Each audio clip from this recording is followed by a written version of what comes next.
The tones that I have, I usually go with the liter. This is the first thing I ever bought, first amount I ever bought. They're probably about $1 and some cent, I believe. Could be a little more than that for each tone. These are simple tone, they're not gradated tones that I use for this little experiment. Really enjoy working by hand, so I bought these a while ago, and I thought it was a good time to experiment and actually use them. So I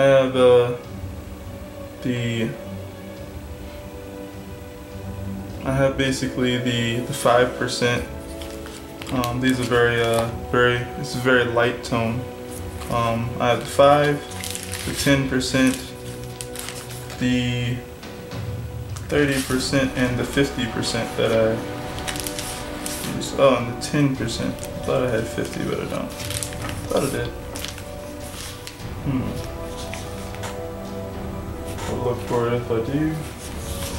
Anyway, these are what I'll be toning with today, and I'll probably utilize these ones. Okay, these are the tools that I use to cut out the tone. This is a tone header, which basically you use to smooth out the tone, mainly getting out air bubbles and whatnot on the picture, making sure it sticks very flat onto the image. That's all. They have a hard edge, as you can see here, and then they have a softer edge. I'm not an expert, so I don't actually know exactly which ones are best for smoothing out, but I use both edges whenever I feel like it. I don't know, on how I feel. I don't really know exactly what's the real reason to use one over the other. This is a X-Acto knife. I bought all these tools offline from a Japanese site, but you can actually get an X-Acto knife in the States somewhere. Actually, an art store near you should have one. This thing, it's a very sharp blade. If you're under the age of 18, please get your parents' assistance to buy equipment like this. The one I bought came with tons of extra blades, and you can easily cut yourself. It's very sharp. So yeah, these are the tools. I just use this to cut out the tone, and this to smooth down the tone. I'm basically trying to explain it as quickly as possible before showing it. Basically, you cut out, you take the tone,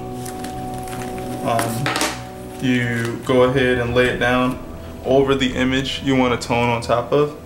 You go ahead and you take this knife and you cut out around that image. For beginners, definitely cut a bigger shape than what's needed first. That's what most professionals do sometimes as well. Then you take it, you peel it off the paper, you place it down on the actual image, you smooth it out with the tone hair until you feel like it's really flat, and after that you cut around the excess that you don't need, and you peel that off and you put it back on the paper just in case you want to use it for later. And there you go. That's basically how you tone. That's the basics anyway. There are upper level techniques where though you take a box cutter or another type of blade and you can basically cut away some of the dots on the sheet that you place down, and basically that'll add some dimension to the stuff you've placed on on your image. Basically, you can also, I believe, use a sand eraser, and that also creates like a gradated effect or an erasing effect of the tone. So yeah, that's some of what I know. Alright, so the image I'll be toning today will be of one of my own characters for an upcoming webcomic that I've been working on, trying to keep under wraps for a while. Her name is Naomi, and she's my main character's sister. That's all I'm going to reveal to you about her at the moment, but I like her design a little bit. Well, I like it a lot, I guess, but I feel like it could change over time. And since it's still in the works, it definitely can change, but I will be making sure that I like her design in the end. Okay, so we're about to go ahead and get started on this.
Alright everyone, thank you all for watching. If you enjoyed this video or any of my other videos, be sure to give it a like or share them. And if you haven't already subscribed, please do so. I have tons more content on the way and already on my channel. I'm altrodesi, and I'll see you all next time.